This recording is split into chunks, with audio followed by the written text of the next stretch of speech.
It is said that most preachers preach the sermon that they need to hear most. That may oversimplify things, but I have to admit that as I prepared this sermon, I thought I probably needed to listen a little extra hard to the words I was writing. I am a minister, a pastor. My calling, my job is to help people find the larger sacred meanings of their lives in the world around them.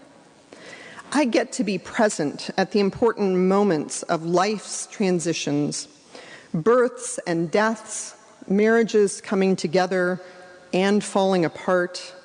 I get to lead sacraments and ask the important question, where is God in all of this? People often assume that because I am a minister, I am more holy than they are, that I am some kind of Olympic athlete of spiritual practice. And for those of you who know me well, you know that nothing could be further from the truth. One of the paradoxes of being a minister is that the Sabbath, Sunday, is the big day of the week. If we do our job well, the Sunday service should flow pretty seamlessly. In fact, when well done, the Sunday service can look like it just sort of magically came together. And yet nothing is really further from the truth. A good Sunday service can take at least 30 hours of prep time on the part of myself and other staff between sermon writing and prayer writing and choir preparation and practice, and that says nothing of all the volunteer hours put in. For a minister, there is little about the Sabbath that is restful. And I struggle with regular spiritual practice. Partially, I think that is because routine is not something that comes to me easily. And as I have talked to other folks, I have come to realize that regular practice is just difficult for most people. And in a time when there are so many distractions, so much busyness, it seems like a really hard thing to keep a Sabbath day for any of us. If you work 40 hours a week, and really on average, the average American works 47 hours, and you only get 2 days off a week, taking 1/7 of your week as Sabbath is hard. That would leave only 1 day to run errands, to catch up on the wash, and do what had not gotten done at home during the work week. And what about school sports, if you have kids and they play? So then what would it look like if 1/7 of the week as 1 day isn't possible? What would it look like if you took 1/7 of every day? I did that math, and it works out to 3.4 hours. I might be able to do that, but it would mean no more TV or Facebook or Pokemon Go. I don't think we are the first people in the world to have trouble keeping the Sabbath.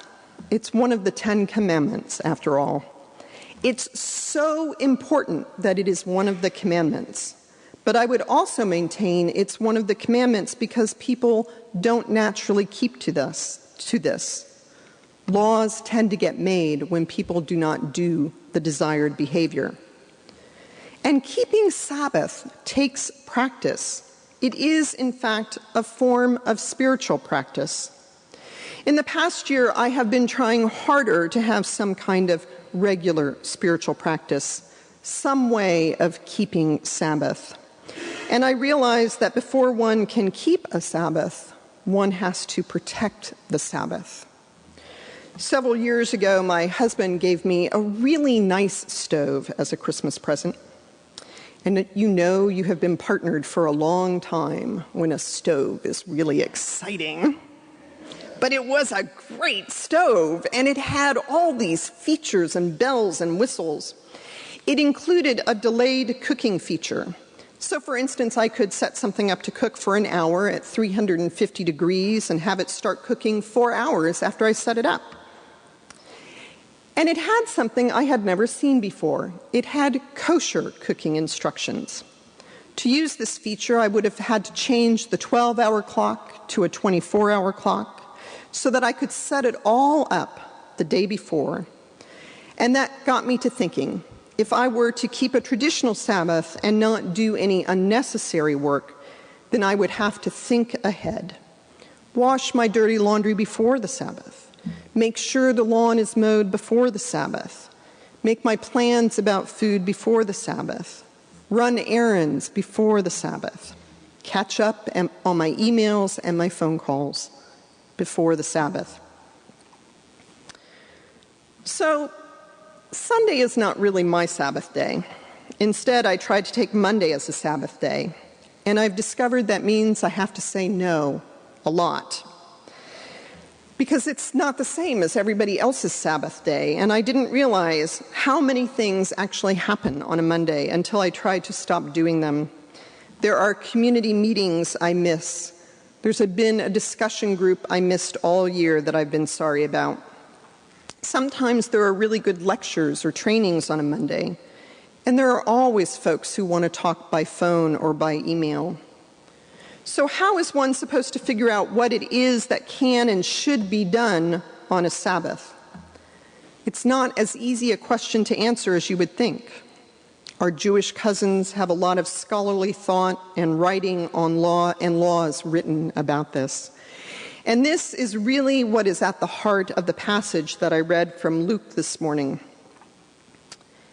David Schnazna Jacobson wrote in a commentary on this passage, a synagogue leader in Luke 13 tries to shame Jesus indirectly by pointing out that the healing was work, something that could be done on any of the other 6 days not set aside as the Holy Sabbath. We would also be right to interpret Jesus' response by the rabbinic argument of the lesser to the greater. Jesus responds like his accuser to the crowd by pointing out that any of them would take care of an animal needing help on the Sabbath.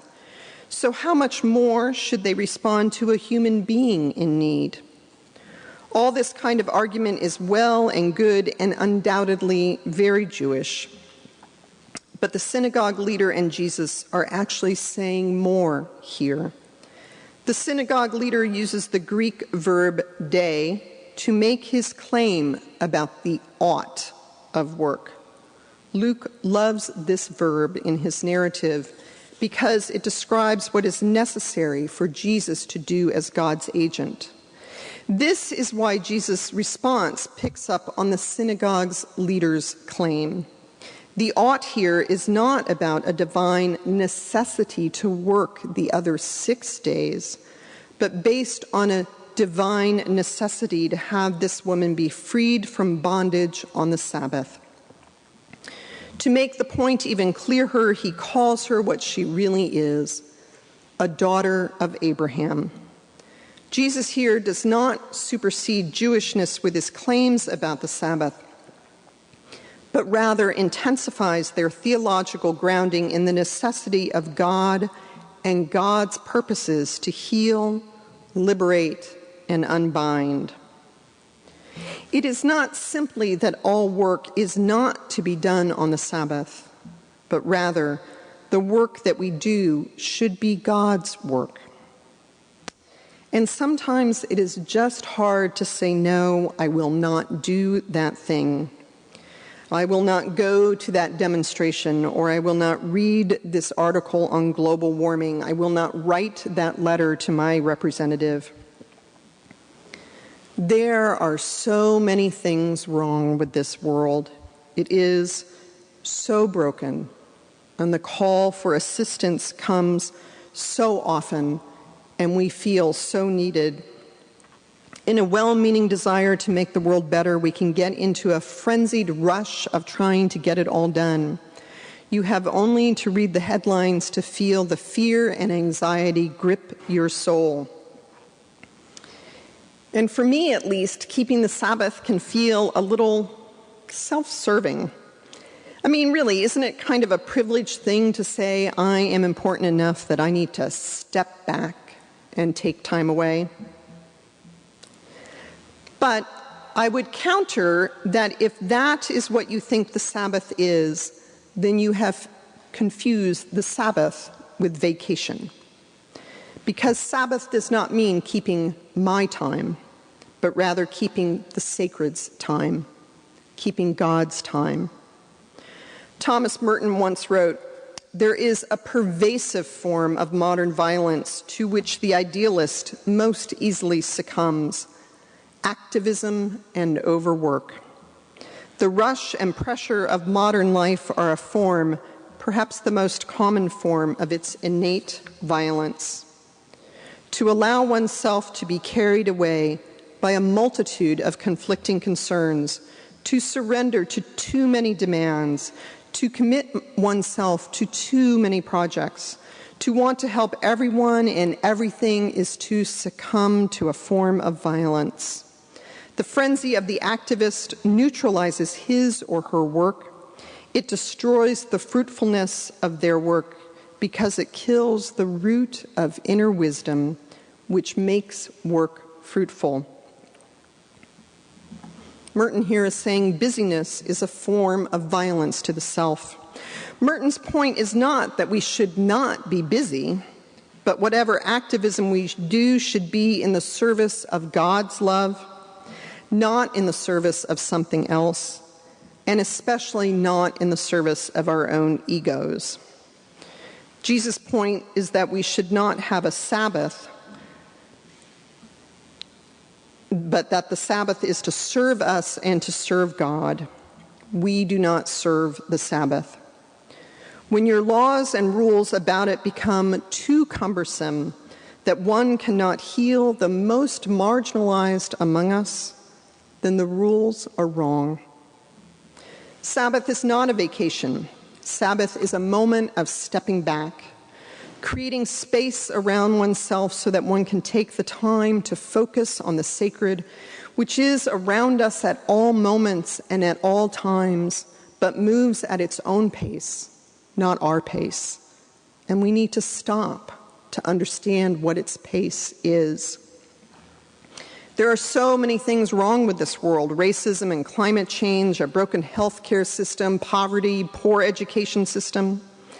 If you start fighting for justice, trying to make this world a better place, it is easy to think that one cannot take time away, because there does not ever seem to be enough time to do enough. It is all so overwhelming. And yet Merton and Isaiah and Jesus remind us of the true purpose of the Sabbath: making time to spend with God, making a space for God so that we go back into the struggles of this world, strengthened and buoyed by the grace of God, an amazing gift. A week or so ago, I spent a couple of nights getting up at 2 a.m. so I could go outside to see the Perseid meteor shower. I did get to see shooting stars or meteors, and it was pretty cool. I don't think I had ever seen any before. But even better, I got about an hour each night just to look at the stars. And I was actually in a place where I could kind of see the Milky Way. The light pollution hadn't totally taken it out. And I realized I hadn't done that since I was a kid sleeping outside on our back lawn. I was reminded about how really little I am and how ultimately insignificant I am. That, for me, was a moment of contemplating the divine. It was just a sliver of a reminder that my agenda is not always God's agenda. And all too often I do not make room and time in my life to stop and try to become aware of what God's agenda might be. And as I speak these words, I am praying that God's spiritual practice for me this year is not to get up at 2 o'clock every morning and look at the stars. But it was a wonderful moment nonetheless. So to return to this idea of Sabbath and ministers, I may have sounded like I was complaining a bit earlier, and I was not. I know I am one lucky human being. I have the honor of being invited into people's lives at the most critical of moments. I have the honor of being expected to ask the big questions, to ask, how is it with God and you? And I have the honor of knowing that my stopping and listening to the answer is the most sacred thing I can do. My Sundays, yes, they are busy, busy, busy. But when I remember to take the time to step back and consider the sacred and connect my work to it, then something wonderful happens. Even in the midst of the busy and the performance anxiety, I do experience God, and I know others do too. It is important to keep the Sabbath. Maybe it's important to you to take one whole day. Maybe it's better for you to take 3.4 hours each day. Maybe it's 2 half days a week. Maybe it's not 1/7. Maybe that's not viable for you. Maybe it's just a half a day or something else. I think what is important here is less the actual amount of time and more the commitment to the repetition of practice. When you have a spiritual practice and you do it routinely, you will not be guaranteed a mystical encounter with God every time. But the practice creates an opening in your soul, in your heart. It creates a space for God, for the sacred. It creates a space for you to delight in the Lord. In a world without end, may this be true.